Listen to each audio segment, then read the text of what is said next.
Welcome to the Depth Perception Podcast. We go in depth about the perceptions and misconceptions of optometry, which includes the business of optometry, social issues within optometry, and life as an optometry student. Coming straight from Dr. Jasdeep Singh Soni, Dr. Nadia Afghami, Dr. Douglas Akiti, and Svetlana Nunez. We hope you enjoy this episode.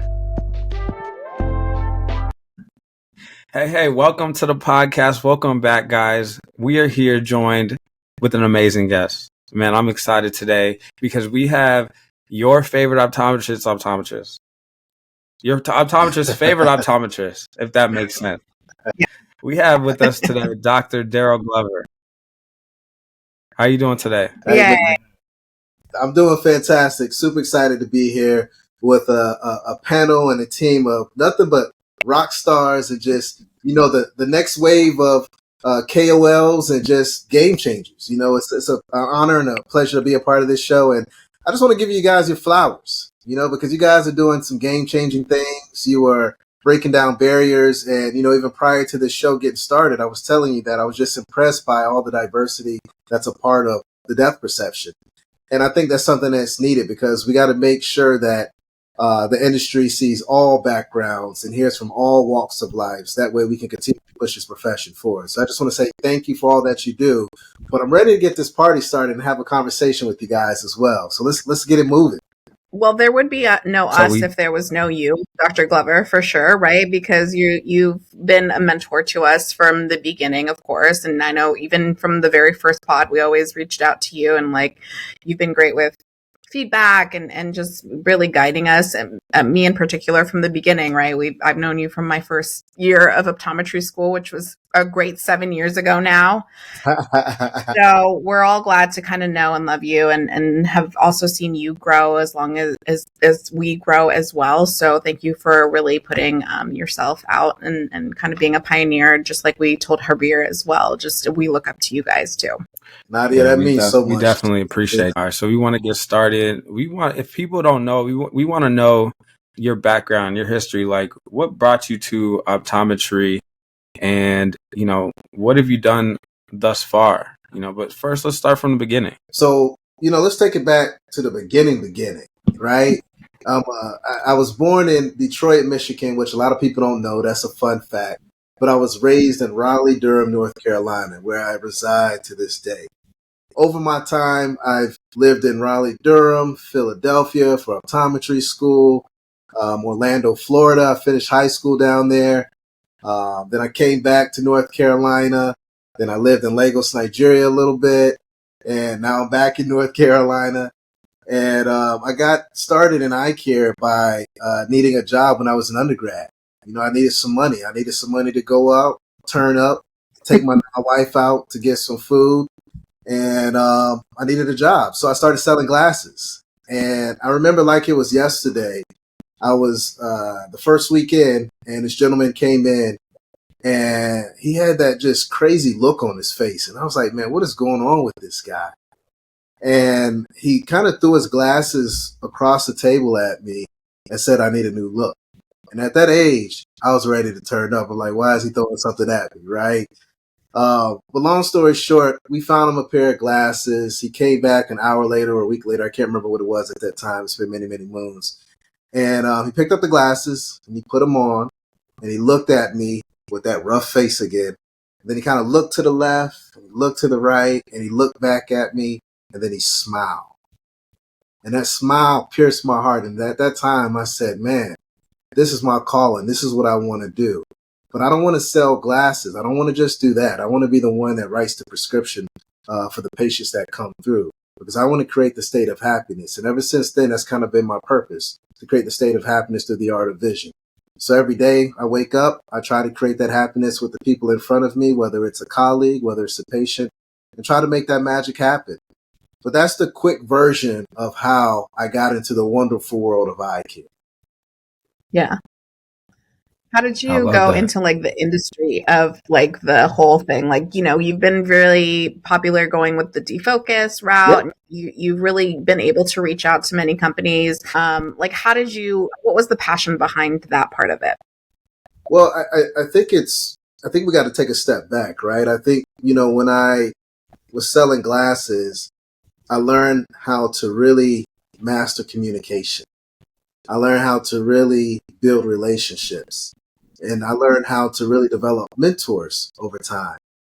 And as a result of that communication and as a result of those relationships and those mentorships, it put me in rooms and conversations that I never thought I would be a part of. And being able to build those bonds over time, folks were speaking my name behind closed doors. So as time went by, I saw that there was a power in some of the things that I was doing. So I really started blogging. I was actually one of the first people to blog about eyewear. I remember back in, it might have been 2011, I used to take pictures of eyewear and I used to post it on our website for the practice that I was a part of to draw patients in to show some of the latest and greatest frames that we had come in. And at that time, I was the only one that was really doing that.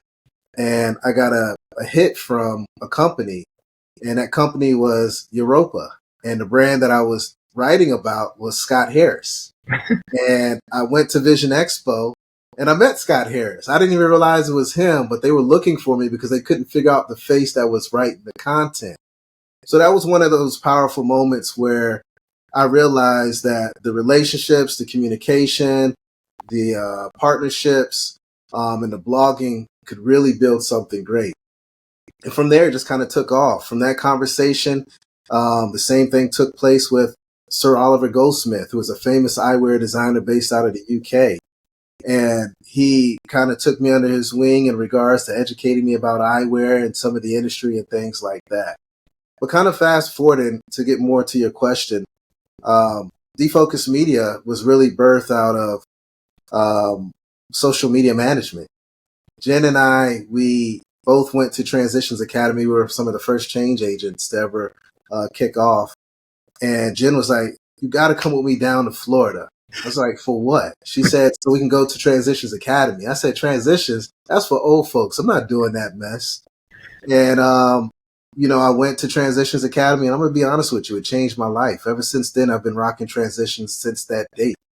But at that time, there was a speaker on stage, and it was this more seasoned speaker, and they were talking about social media. And I'm like, what the hell? I'm the social media expert. Jen's the social media expert. We need to be having this conversation. And I was big into frame technology, lens technology, and Jen was heavy into the medical technology. So we combined both of our strengths, and we created a social media management company. And we started to manage social media for various doctors. That was going well. We had a lot of clients. We had subscription service. We were bringing money in. And then I told Jen, we need more clients. So then we kicked off a podcast. And she's like, how the hell are we going to do a podcast? And I said, well, it's YouTube. I'll figure it out. Just give me a moment, right? So I went and learned all that stuff on the back end, and we cooked up Defocus Media. And the first podcast was a hit. And at that point, we did away with social media management.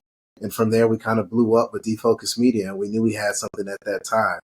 And we really wanted to create something where it was all about authentic dialogue, right? Because at that time, optometry was in a bad place. Everyone was talking about how horrible it was, how they hated patient care, how insurance was just not doing what it was supposed to do. And we wanted to bring that happy side to the equation. And that's kind of how Defocus Media was birthed. And from there, we created partnerships with the likes of Transitions, Essilor, Essilor Exotica, Johnson & Johnson Vision, Cooper Vision, Alcon, Luminous, whatever company you can think of, we probably had some kind of partnership with. And if we haven't, it's just because we haven't reached out to them yet, right? But that's kind of the birth and the story behind Defocus Media. It was really Jen pushing me to go to Transitions Academy, and then me seeing something, and then us really combining our strengths together to create something special. And that's where we're at now. Thanks for taking that step back. I think like what came to my mind, and feel free to jump in, guys, kind of reminds me when we were talking to Herbir, and Herbir was talking about how he was like a leader in his high school clubs or college clubs, and then how that built. And you're saying, hey, like I was a communicator with patients. I tried this blog, and it's easy when everybody just sees like the end product, right? The Defocus Media, right? But nobody sees all the steps that you took that build up to it, and that you've been applying for years. Yeah. I mean, it's a lot that goes in. You know, we always see the glamour and the glitz on social media, right? The travel, the food, the amazing frames, you know, that good life. But no one knows about the hours of editing in the early stages, the research, the reaching out to people, to figuring out what to charge for whatever services that we may provide, the no's that we receive. No one sees that side. And that's just because Jen and I make it look good. But there was a lot of rough patches that we experienced, but we were able to overcome that and make something special that, we hope lives forever. And it will live forever because it's online, right? Right. Content you put on YouTube is going to live there forever. As a matter of fact, fun story, I was hanging out in the loft the other day with my son, and he's at that age now where he can Google things. So lately he's been Googling Darryl Glover, Dr. Darryl Glover. And he looked me up and he said, Daddy, who are all these people with you? So, a word to the wise of everyone out there. What you put online is going to be there forever. And if you decide to have children and you have that blessing, they're going to look you up. So don't be out there doing any wild shit because they're going to figure it out and see it. So Never. That's good. That's good advice for sure. Dr. Glover, so you wear all these different hats. I mean, a few that you've listed, My Eye Doctor, the podcast. I mean, you got scrubs on, husband, father. What are some hats that we're missing? And then do you mind describing to us what a week in your life looks like? Because I'm sure a week in your life is pretty jam-packed, and I would love to know what it includes. Yeah, I mean, I think you nailed all the hats. I think the only thing you probably didn't say was mentor and mentee. And to me, those are two of my favorite hats. I always tell people mentorship is bi-directional, meaning we both learn. I teach a mentee, but a mentee teaches me at the same time. And it also keeps me young, right? So that's one hat that you missed that I wear frequently. And that's one hat that I love because it helps me grow as a person. What was the other question that you had? What a week in your life looks like with all these hats. And so when it comes to a day in the life of myself, I'm just going to tell you it's wild and crazy, right? I mean, a typical day, we could start with Monday, yesterday, right? I wake up every morning, 4:30, 5 o'clock a.m. I get up, I stretch a little bit, sometimes take a walk around the neighborhood, knock out some work, read a little bit, and then get my kids ready for school. I take both of my kids to school in the morning every day, especially when I'm not traveling. And then I get ready for work, which is my eye doctor. And I hit the ground running, whether it's patient care or whether it's me serving a part of the leadership team on our professional services team, making the magic happen on that end. On days that I am in patient care, it's wild. It's crazy. It's fun. It's exciting. I see everything from 5-year-olds to 105-year-olds, right? And I see all types of disease from diabetic retinopathy to HIV retinopathy, to contact lens fittings to just glasses. Whatever you can think of, I essentially see in that practice. And I do that a couple days out the week. And then after that's all said and done, I take off my eye doctor hat and I put on my Defocus Media hat. And I jump in the lab and I cook up some podcasts or take care of a lot of the admin and back end stuff. And then when that's done, I switch to another hat, which is my Black Eye Care Perspective hat. And then I get out there and start to create more diversity in eye care. And, after that, it's wine and dine and chill time, or wine down time and chill time with my wife. At the end of the day, around 8:30 to 9, that's when we sit back and chill out. We watch TV. A lot of times the TV ends up watching me. But we watch a lot of reality TV trash. That's all my wife likes. So I could tell you everything about Housewives, Married at First Sight, all that trash TV. I know all about it. And then it's just rinse and repeat. But that's typically what it looks like for me Monday through Friday. On the weekends, it's just all about family. It's turn up. Let's go get some brunch. Let's go hit these streets. Let's do a little bit of shopping. And then my wife and I like to go out in the evening and just, have a blast, have a good time. And then, of course, on Sunday, we got to hit church and hit that famous brunch up as well. But that's kind of what it looks like. I love to spend time with my family. I love to make an impact, and whatever I can do throughout the week to make that magic happen, I'm all aboard for it. But I wear multiple hats, and some days are similar, some days are different, but every day is exciting. There's always a challenge each and every single day. I love how Are your there schedule actual is different hats? laid out. Well, I got the invisible hats, right? I mean, There you go. There you go. crazy. I was just having this conversation on another podcast, and it's crazy how, well, my father, before he passed and throughout my entire life, he always told me to stay in my lane. And, people think I do a lot of things, but in reality, I don't do a lot. I actually stay in my lane. If you look at all the things I do, what does it revolve around? Branding, right?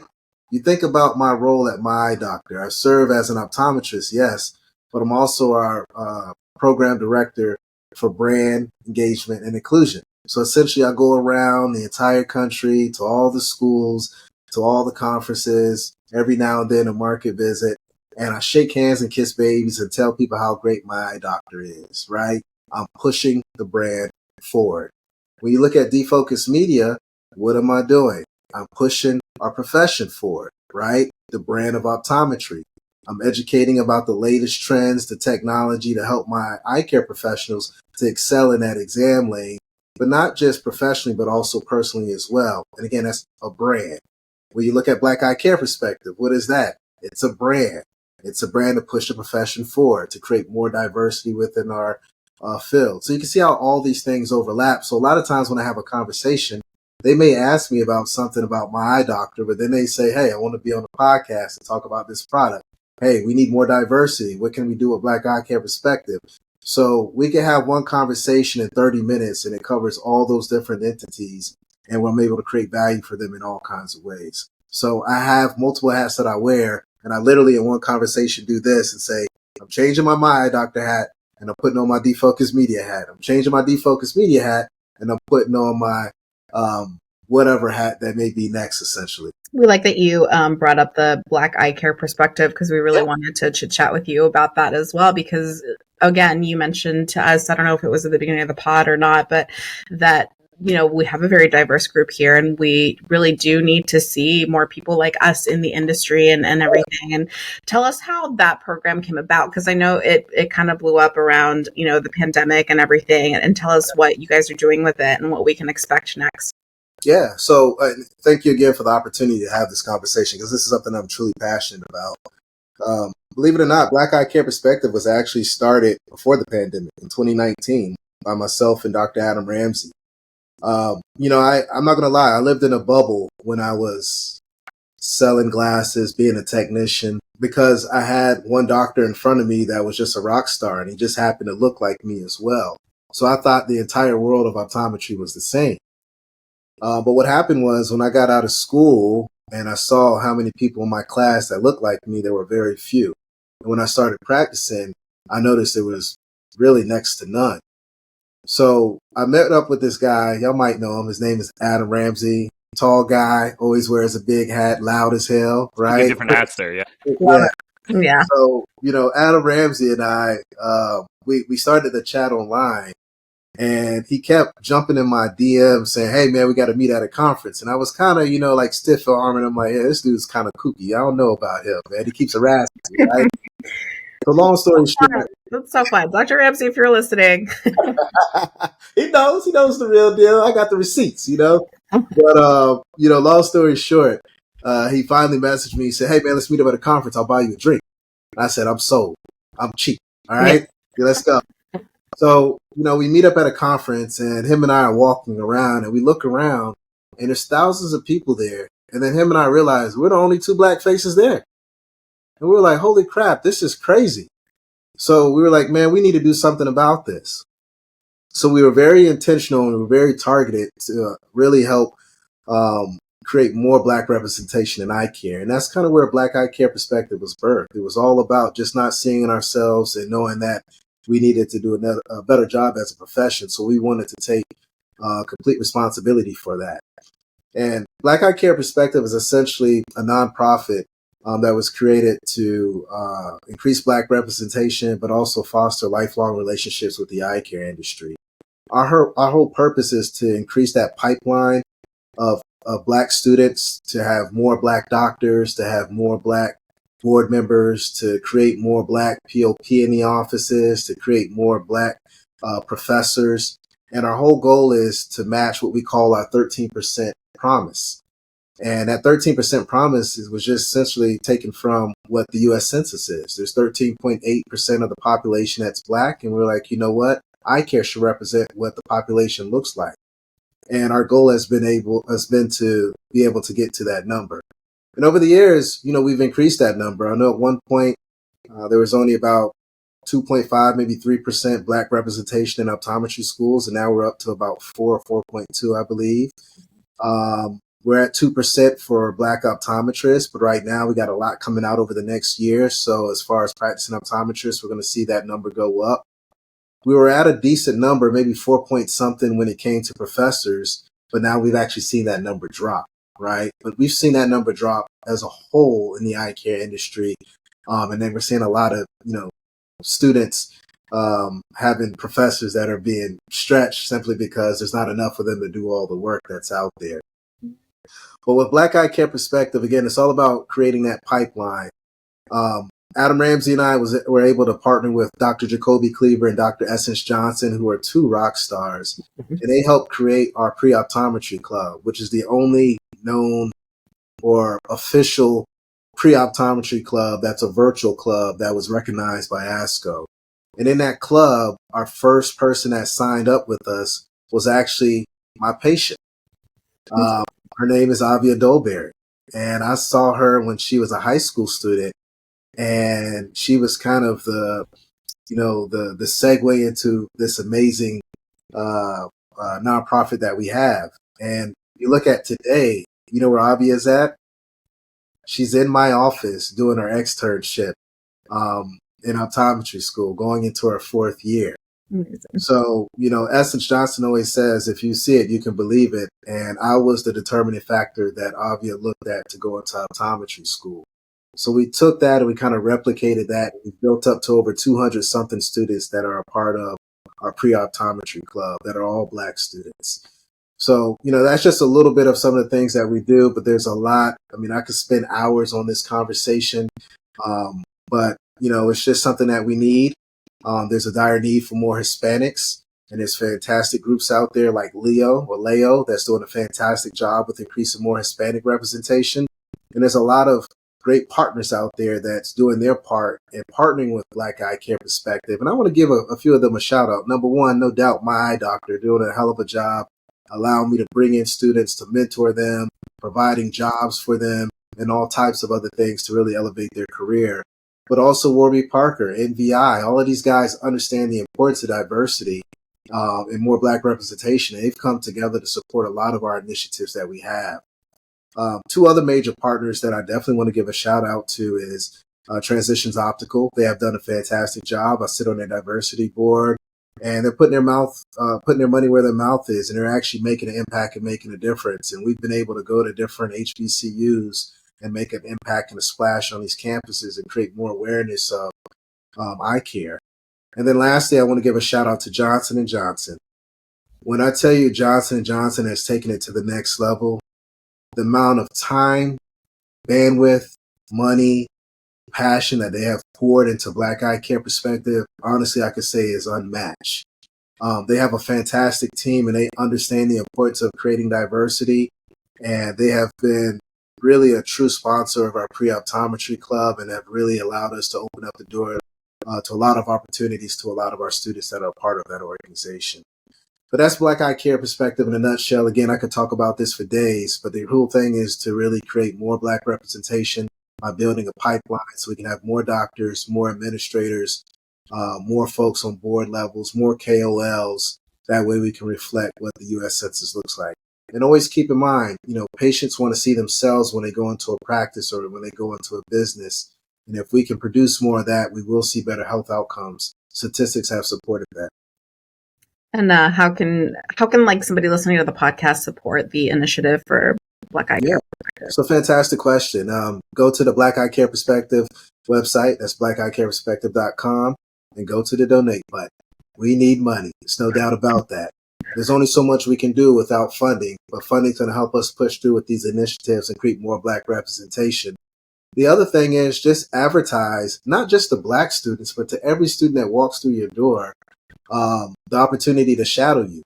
we need more optometrists, and Black Eye Care Perspective is just another avenue to be able to create more optometrists in our profession. But we need more. So I urge all my eye care professionals, if you have anyone that's in middle school, high school, hell, even elementary school, offer them an opportunity to come into your office and shadow. If you have a Black student, feel free to refer them to Black Eye Care Perspective, and we'll see if we have a Black doctor in that area or region that may be able to partner with that student as well. But that student doesn't just have to see a Black face. They need to see an optometrist, and together we got to push this profession forward. Yeah, that's amazing. That is great. I mean, you're working on so many things. Like, I think for us, majority of our listeners, maybe like 20s and 30s, and we talk about like persisting, trying different projects, how things build upon each other. What do you think is next for you, where you see yourself maybe in 10 years or in the future? And I know it might be hard to project, but any thoughts on if you had to say, hey, 10 years from now, what is Darryl Glover doing? That's a great question, and that's up to God. You know what I'm saying? Like for me, I just kind of follow the footsteps that's in front of me and step into them and make the magic happen. In the perfect world, maybe retired, maybe sitting on a board of some sort or multiple boards, maybe seeing patients once a week because I love to run my mouth if you haven't figured that out yet. And then, of course, continuing to travel the world. My family and I, we love to travel. So I really want to go to every place that I potentially can before it's my time to go. But the other main thing that I know 10 years from now that I will be doing is mentoring. Honestly, I'll keep it real with you guys. I probably have damn near like 35 students that I mentor. And I have a regular cadence with having conversations with them. And I learn so much from them. They feed so much into me. And hopefully I'm giving them some knowledge that they can take and pass on and continue to push and build their careers forward. But I look forward to having more time to be able to have communication with more students in more walks of life. And this is not just eye care. This is all industries, right? I feel like it's great to be able to connect with anyone that wants to improve themselves. And if I can add value to them, I'm definitely going to make it happen as well. Dr. Glover, I'm sitting here listening to you talk, and our listeners are here listening too. And I think the one thing that I'm picking up from you that is not even directly said, is just through who you are. Everything that you've described, you've also listed the people who have helped you. Oh, yeah. And I think that's a beautiful thing, because not everyone will say, so-and-so, so-and-so, and so-and-so have been there, or me and so-and-so did this, but you do. And I think that's something that we can all look up to, that you're not sitting here saying, I did this, I did this, I did this. It's like me and so-and-so. So I think that just says a lot about who you are and your character. Yeah. And, we got to close up here. We wanted to give you the opportunity, being the mentor that you are, to give some advice to the young ODs. We got a lot of students and we got a lot of new grads that listen to the podcast. So what would be your closing piece of advice to them? Yeah, thank you so much for those kind words, and thanks again for this opportunity. It's been fantastic. You guys are the future wave. You guys got it going on. Loving everything about this podcast and all the magic that y'all making on the back end happen. If I had to leave some words with you guys, some words of wisdom, the main thing that I want everyone out there to realize is that you are a personal brand, and you want to make sure that you control the narrative for that personal brand. You want to make sure that you understand your brand so well that just when you walk through a room, it just radiates. You know what I'm saying? Like, you got to make sure that you have ownership of that brand, because let me tell you something. When you understand who you are and the value that you create to society, then at that point, you're able to partner with brands that align with your personal brand. And once you're able to get that down, you'll never work a day in your life. I like to always break down the word brand, and I've taught classes on this, and I've done numerous podcasts where I've had this conversation, and I like to break down the word brand. When you think about a personal brand, the B in that brand, the acronym, it stands for belief. In order to build that personal brand, you got to figure out, what are your beliefs? What is your purpose? What is your core values, right? What do you believe in? And if you don't know what that is, ask some of the people that are very close to you, and they can tell you what they see or passionate about and what they feel your purpose may be. But also just do a little digging in yourself, but also do different tests like the Strength Finder to really understand, who you are as a person. That R stands for reputation. What reputation do you have right now? Is there something that you need to clean up? What are you known for? Do you suck at something? Do you want to improve that, or do you want to focus on what you're great at? Right. So it's very important to understand what your representation, what your reputation is. In regards to the A, you want to know what your advantage is. Like, what's the value proposition that you provide? What are you great at? What do people want to partner with you on? And how can you hone in more on those skills, right? And the N, when it comes to that personal branding, is all about networking. You got to get out there, shake hands, kiss babies, play on the right platforms with the audience that you want to align with. And I strongly advise everyone to get a LinkedIn page if you don't have it.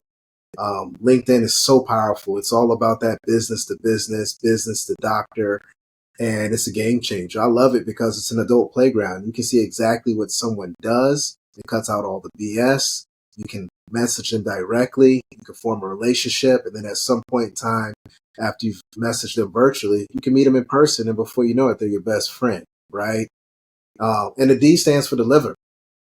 You got to get out there and make that magic happen once you realize what you're great at, what you believe in, and have to build that network as well. But I feel like everyone out there needs to hone in on their personal brand and make sure that aligns with whatever brand that they want to partner with. And when I say partner, I'm talking about, do you want to work for this organization? Do their core values align with your core values? Does their purpose align with your purpose? And it's the same thing with a company that you may want to speak on behalf. Do they have the same core values? Do they have the same beliefs? Do they have the same network, the same audience that you want to cater to?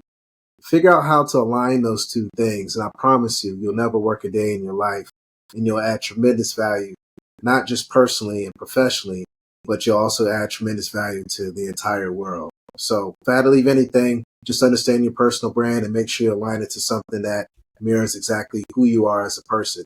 Because the one thing that we can do in life is just be ourselves. Don't be someone that you're not. So live your personal brand day to day and align it with that professional brand. And that's all I have for you guys. Thank you so much, Dr. Glover. We always appreciate you and your feedback and your love for the industry and mentorships. And we know that, you have to take time out of your day to spend with us. So we're so glad that you're here. You were one of the people that we've wanted to have on the podcast since its beginning. Yeah. We're so glad we finally got to make it happen. And we really appreciate your time and your advice and the love that you give us every day. Too kind. And I want to challenge each and every one of you to make sure you bring a student into your exam lane. Let them shadow you, and let's continue to push this profession forward. Because if we don't have enough optometrists, we're not going to be able to see all these patients that need our help. So continue the great work, and let's push this profession together and continue doing the damn thing. I appreciate y'all. We love you. Thank you so much. All right. Y'all have a great one. I appreciate you. Bye. Hey guys, thanks for listening to the Depth Perception Podcast. Don't forget to like and subscribe on all of our platforms, including Spotify, Instagram, Google Podcasts, Apple Podcast, YouTube. Make sure you click that button. Double tap that. So you guys have no reason not to follow us and tune in to the next episode. Stop wasting time. Get in depth. Subscribe.